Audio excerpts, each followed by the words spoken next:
Hola, mi nombre es María Luisa Pro Velasco y soy profesora contratada doctora en la Universidad Católica de Ávila y profesora asociada en la Universidad Pontificia de Salamanca. Mi comunicación para este congreso se titula Argumentación y contraargumentación de la existencia de Dios según Robert Spemann, que fue un filósofo alemán nacido en 1927, fallecido en 2018 y es el que tenemos en la imagen que se nos muestra aquí.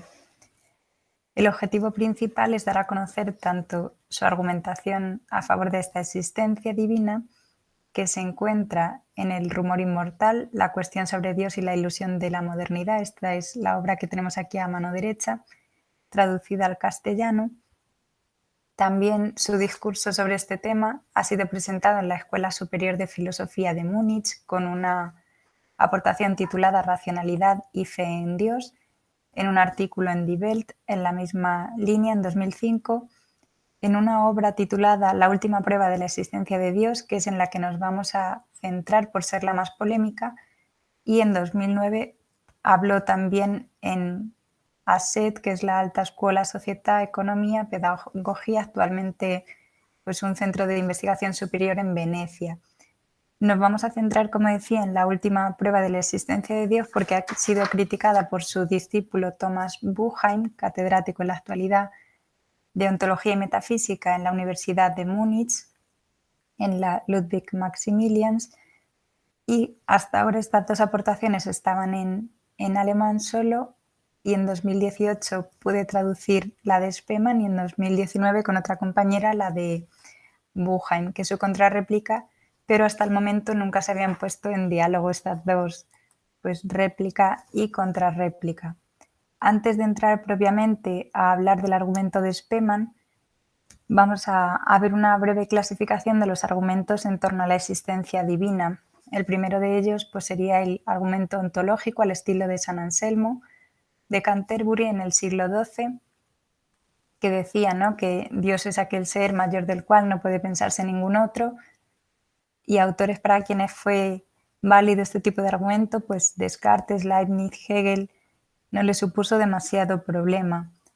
Por otro lado, pues como este argumento encontró críticas, por ejemplo, en Tomás de Aquino o en Kant, se esbozan también otro tipo de argumentos que son los cosmológicos, totalmente a posteriori, ¿no? Parten de la observación, por ejemplo, o de la existencia del movimiento, de la causalidad, y se remontan a esa causa primera al estilo del motor inmóvil de Aristóteles o las 5 vías tomistas.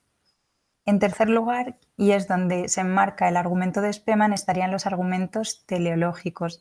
Él va a partir del ser humano para llegar a la existencia del ser absoluto. Luego vemos pues, que es algo también interesante. Su argumentación está elaborada en 4 puntos.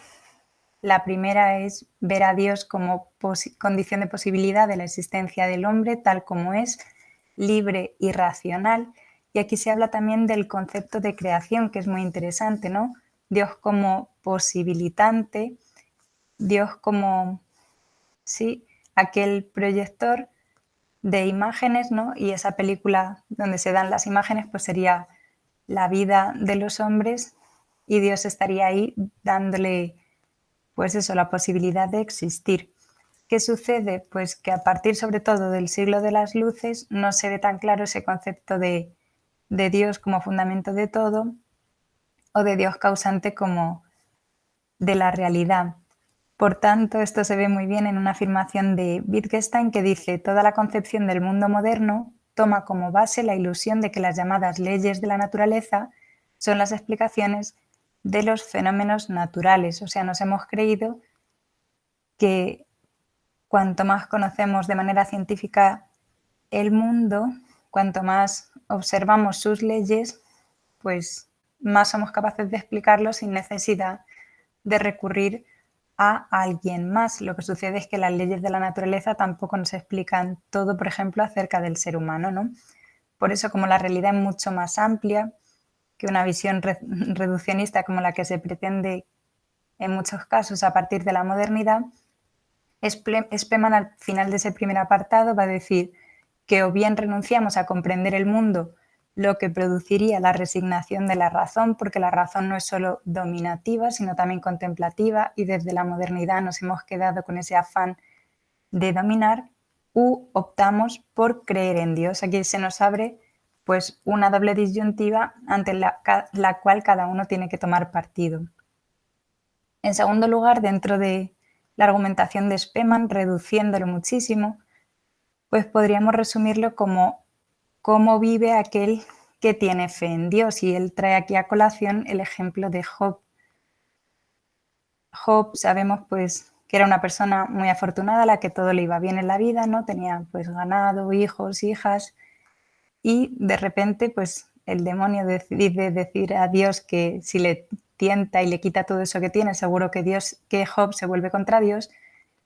Y sucede lo contrario, ¿no? Que ante todas esas adversidades, pues Job sigue confiando, incluso cuando su mujer o sus amigos se burlan de él o le vienen a decir que qué pecado ha cometido para que le suceda tanto mal. Job es, por tanto, una especie de prototipo de aquella persona creyente que sabe que todo lo que acontece en su vida es venido de la mano de Dios. Por tanto, pues confía y acepta esas circunstancias.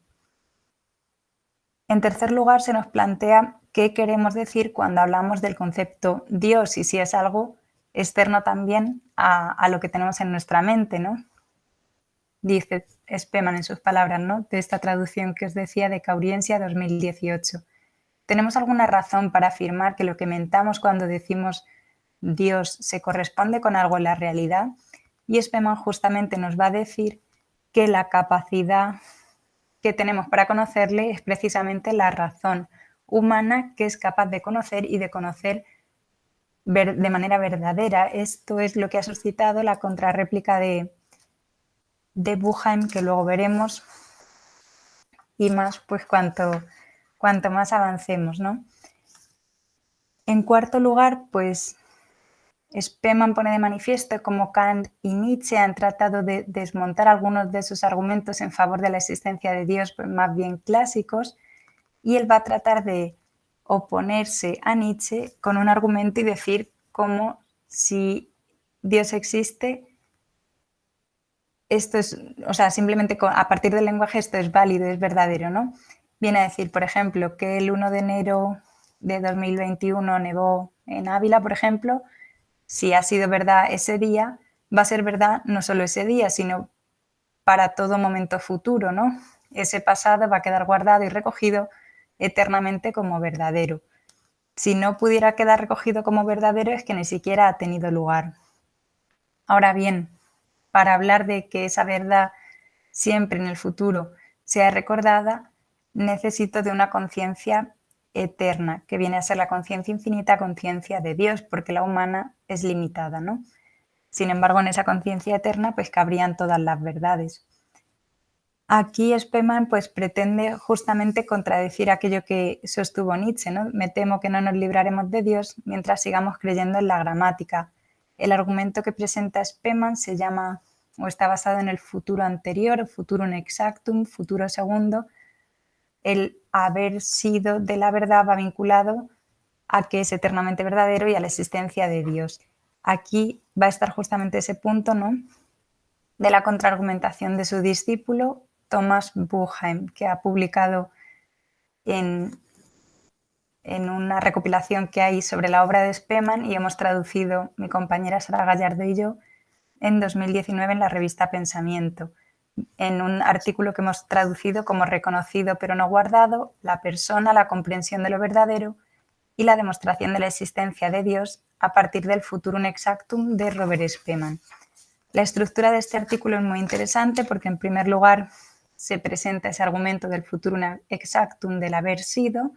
En segundo lugar, se exponen las objeciones al argumento presentado en esta manera, porque ni en El rumor inmortal, ni en el artículo de Die Welt, ni en su exposición para la Escuela Superior de Filosofía de Múnich había estado vinculado el tema de la verdad al tema de Dios. En tercer lugar, esto lo vamos a omitir porque lo hemos tratado, está la cuestión eso del futurum exactum de la verdad.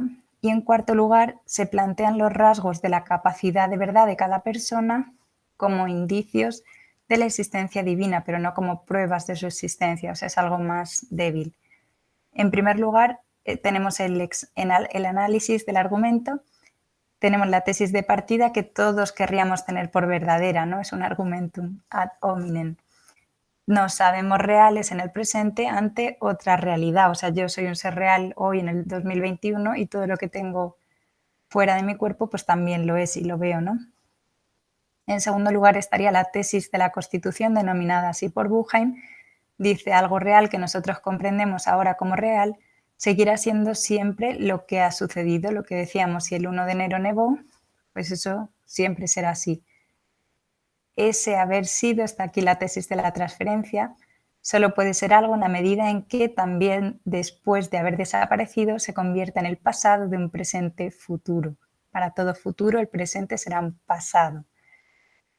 Cuarto, tesis de la conservación, como todo esto va a quedar guardado, ¿no?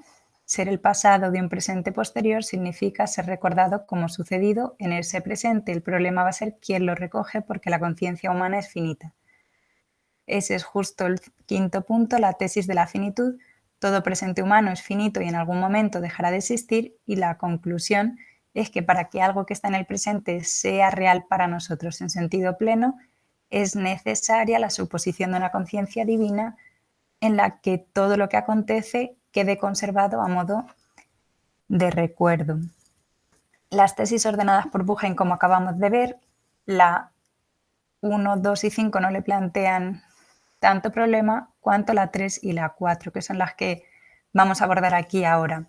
En primer lugar, la tesis 3 de la transferencia viene a equiparar los predicados temporales con todo aquello que se refiere al modo de ser de las cosas, ser posible, ser real, ser necesario. Esto lo critica Buchain, pues como catedrático de ontología y metafísica que es, y viene a decir que los predicados temporales solo son verdaderos mientras esté existiendo la cosa a la que se refieren. En cambio, pues hay otro tipo de predicados, como por ejemplo una afirmación matemática, ¿no? 3 más 2 son 5, que será válida siempre. No necesitamos que nada exista. Por otra parte, en cuanto a la tesis de la conservación, él nos habla, ¿no?, de cómo simplemente por causas físicas hay muchas cosas que dejan de ser como son. Por ejemplo, cuando tenemos una taza de leche y vertemos café, pues el color deja de ser blanco. Aquí viene a decir pues que hay muchas cosas que han sucedido y muchas otras también que no han sucedido. Todas ellas son potencialmente contenidos de la memoria, ¿no? Y por eso nos planteamos pues, muchas veces por qué hice una cosa de una determinada manera y no de otra. Así viene a decir él que el haber sido, el haber tenido lugar un hecho, no es ni condición suficiente ni tampoco necesaria para que se presente a mi mente o a mi memoria de manera privilegiada. Y esto sí que sería una de las pretensiones de Robert Spemann. Por último, en cuanto a los rasgos personales de la capacidad de verdad, tenemos 3 principalmente, que serían pues la fe en que todo aquello que acontece en el espacio fuera de mí es real, es verdadero y no depende de mi entendimiento para existir. En segundo lugar, estaría mi capacidad para poder afirmar o negar de aquello real que está fuera de mí. Y en tercer lugar, de esto habla también Kant cuando se refiere al tema de la verdad, que seamos capaces de entendernos de manera intersubjetiva con otros seres sobre una misma realidad. Buchain viene a decir que esta posibilidad de que en la persona humana se dé la verdad puede ser un indicio, ¿no? Pero no algo necesario para aludir a la existencia de Dios. Es mucho más, pues, flexible, ¿no? No habla de que necesariamente tenga que existir Dios. Como conclusiones, pues decir que para Buchain, ¿no?, tanto el ateo como el creyente pueden seguir discutiendo de manera ilimitada hasta el final de los tiempos sobre estas cuestiones de si Dios existe o no existe, porque siempre encontraremos pues, argumentación y contraargumentación, y buena prueba de ello pues, es también justamente esta contribución, ¿no? Al final a cada uno nos queda pues, esa apuesta personal. También diría pues, que el pensamiento de este autor alemán, de Robert Spemann, es ciertamente relevante y actual, sobre todo en esta cuestión de la existencia de Dios, no solo porque haya sido contraargumentada por su discípulo, que ya ha llegado a ser catedrático, sino porque a su vez pues, hay una contrarréplica a Thomas Buchheim que está presentada en el último congreso, último y primero, internacional sobre el pensamiento de Spemann de manera virtual por uno de sus doctorandos, Marco Hausmann, que espero pues, poder traducir próximamente. Finalmente, pues nada más que invitaros a leer esas 2 traducciones y el texto completo de la ponencia. Muchas gracias.